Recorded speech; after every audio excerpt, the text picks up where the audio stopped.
ಈ ಹೆಡ್ಲೈನ್ಸ್ನ ಪ್ರಾಯೋಜಕರು NBC bearings ದೀರ್ಘಾವಧಿ ಸ್ಪರ್ಧೆಗಾಗಿ ಸುದೀರ್ಘವಾಗಿ.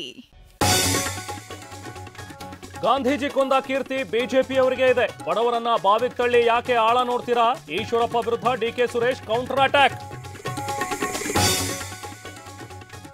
ಈಶ್ವರಪ್ಪ ಹೇಳಿಕೆ ಅಪಾರ್ಥ ಕಲ್ಪಿಸೋದು ಬೇಡ. ಅವರ ವಿರುದ್ಧ ಎಫ್ಐಆರ್ ಹಾಕಿದ್ರೆ ನಾವು ಎದುರಿಸ್ತೀವಿ. ಕೈ ನಾಯಕರಿಗೆ ಯಡಿಯೂರಪ್ಪ ತಿರುಗೇಟು. ಮಲ್ಲಿಕಾರ್ಜುನ ಖರ್ಗೆಗೆ ಪ್ರಿಯಾಂಕ್ ಹುಟ್ಟಿದ್ದು ವಿಪರ್ಯಾಸ. ಶಿವಮೊಗ್ಗದಲ್ಲಿ ಈಶ್ವರಪ್ಪ ವಿವಾದಾತ್ಮಕ ಮಾತು. ಕೆಣಕಿದ ಸಚಿವರನ್ನ ಕೆಟ್ಟ ಹುಳು ಎಂದ ಕೆಎಸ್ಎ. ನಾನು ಕೆಟ್ಟ ಹುಳಾನೋ ಒಳ್ಳೆ ಹುಳಾನೋ ಅವ್ರಿಗೆ ಯಾಕೆ, ನಮ್ಮ ತಂದೆ ತಾಯಿ ಸಂಭಾಳಿಸ್ತಾರೆ. ಈಶ್ವರಪ್ಪ ಬಾಯಿ ಪಡ್ಕೊಳ್ಳಿ ಬಿಡಿ ಎಂದ ಪ್ರಿಯಾಂಕ್ ಖರ್ಗೆ. ನಾರಾ ಭರತ್ ರೆಡ್ಡಿ ಮನೆಯಲ್ಲಿ ಇಡಿ ಶೋಧ. ಅಧಿಕಾರಿಗಳ ದಾಳಿಗೆ ಕೆರಳಿದ ಕಾಂಗ್ರೆಸ್ ಕಾರ್ಯಕರ್ತರು. ಇದು ರಾಜಕೀಯ ಪ್ರೇರಿತ ಎಂದು ಆಕ್ರೋಶ.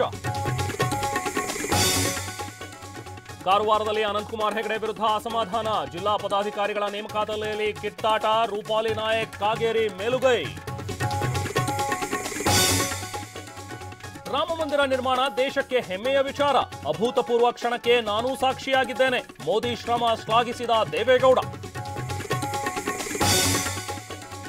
ಬಿಜೆಪಿ ಭೀಷ್ಮನಿಗೆ ಭಾರತ ರತ್ನ ಕೊಟ್ಟಿದ್ದು ಆ ಪ್ರಶಸ್ತಿಗೆ ಅವಮಾನ. ರಾಮನಗರದಲ್ಲಿ ದಲಿತ ಮುಖಂಡ ವಿವಾದಾತ್ಮಕ ಹೇಳಿಕೆ. ಅಡ್ವಾಣಿ ಅಶಾಂತಿ ಸೃಷ್ಟಿಸಿದ್ರು ಎಂದು ಕಿಡಿ.